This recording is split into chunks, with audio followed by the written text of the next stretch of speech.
The biggest argument for holding gold and silver is as a protection against the loss of value of this debt instrument. This is a Federal Reserve note known as the dollar. It is the dominant currency in all of planet Earth, and it is losing value by design. But that's not the best reason to hold gold and silver. I'm going to tell you what that is and explain that there's more to gold and silver than just being a hedge against inflation. So without further ado, let's explore.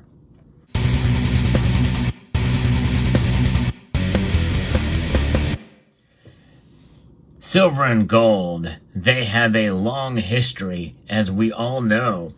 But most of us think about them as being a hedge against inflation or debasement, as has occurred in the Roman Empire with their silver coins especially. And that's what has occurred. People used to actually take little slivers off of the edges of those coins. That's in a time before they actually created reeded edges on coins and other ways to protect against that. But the Romans themselves, well, the rulers, they eventually had to pay for all of their wars and expansion by essentially debasing their money. And their money itself was silver. Mentioned hundreds of times in the Bible, gold and silver are indeed money and have been. But even before about 700 BC, in ancient Turkey, known as Lydia, a mixture of these metals known as electrum were formulated into coins, and that became the areas of commerce. But even before then, gold, especially traded in North Africa, is part of commerce. It's a way and essentially as a form of wealth and a form of commerce. It was traded like any other goods. It found that it was very easily shaped and could be very fungible and divisible. And the foundations of money were formed even along North Africa. And silver as well.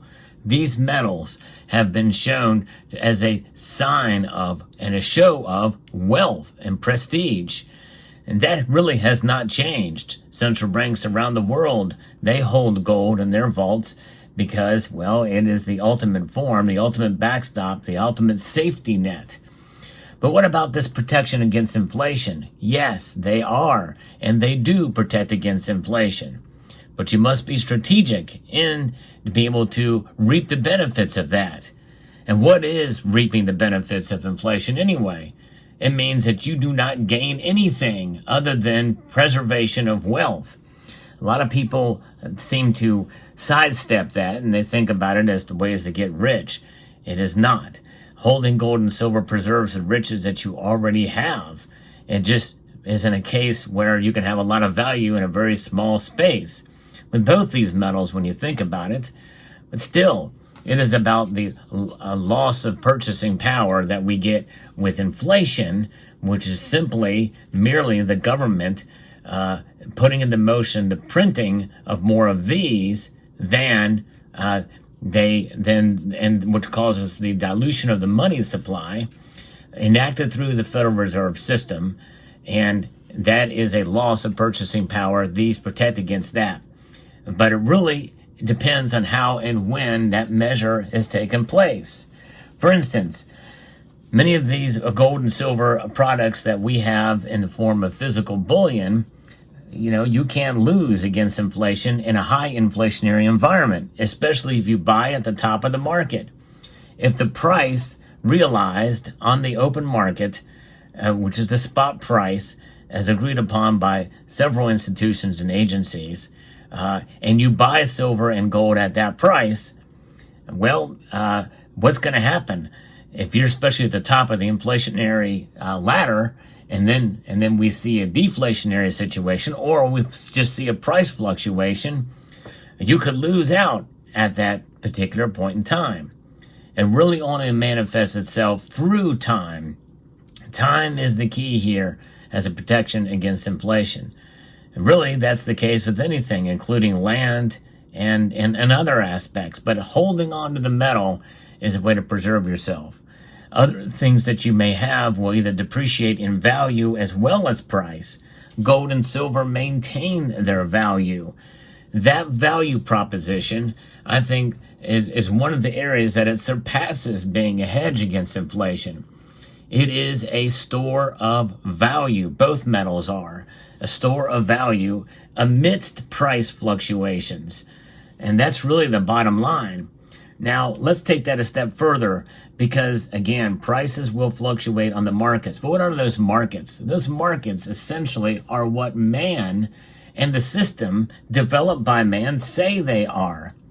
But throughout history, most of world history, there were no markets that denoted the price fluctuating based off of the measure of derivatives that represent each physical ounce. No, it is not that at all.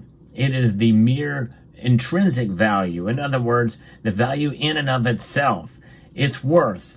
And when you look at the intrinsic value of this, what I refer to as unsound money, based off of a government decree, and really that is really the bottom line, it's government that perpetuates what this is. The Federal Reserve System is just the patsy. It's just the means to the end, which is controlled by government. The Federal Reserve is a quasi-private institution that indeed is beholden to essentially the system itself propping up the government. And central banking systems, that's the way it is, really are kind of around the world. We have the central banking system as a part of that.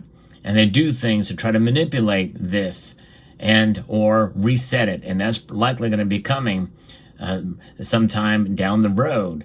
And they're going to get to a point where this innocuous little cotton linen fiber piece of paper, fabric, however you want to denote it, this thing will essentially be a relic of the past. And in due course, especially with the advent of a central bank digital currency and a way to control it from the central bank. And so when you have that kind of system, they cannot control wealth outside of that system.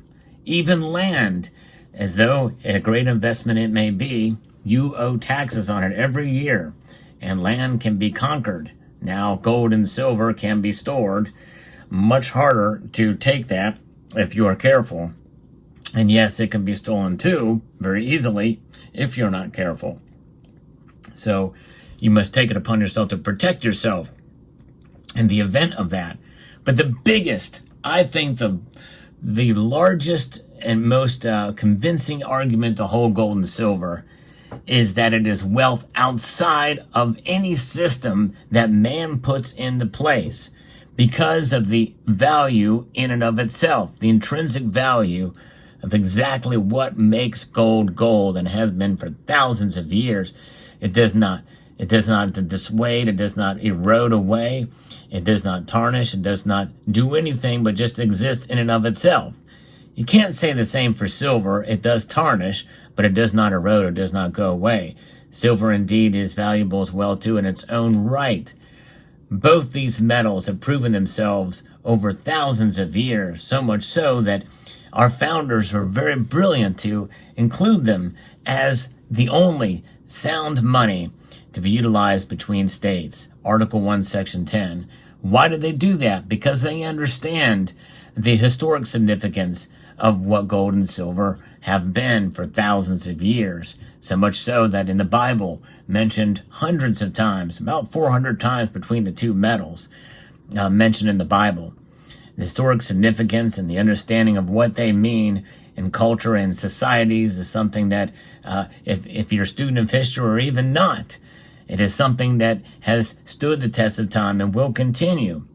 In this modern age of cryptocurrencies and NFTs, there's nothing that will replace the physical by any stretch.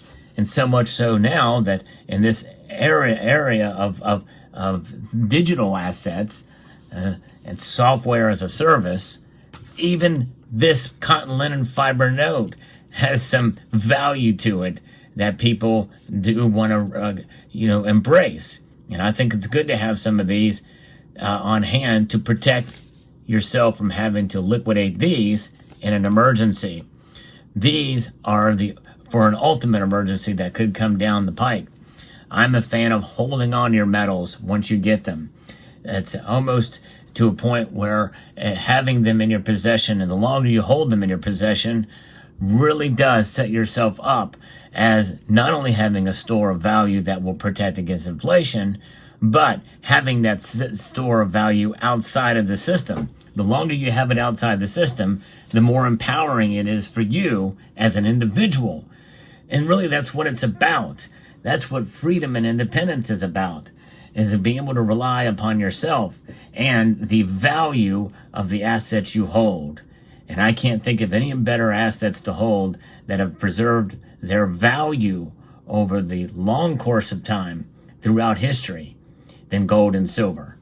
So I hope this video will encourage you to continue to press on and realize that there is more to gold and silver than just being a hedge against inflation, or even a hedge against economic instability or geopolitical uncertainty. It is about having a store of value outside of the system. So with that, I'd like to extend a multitude of gratitude to each and every one of you for taking the time to watch this video, and to encourage you to please rate, share, comment, and subscribe.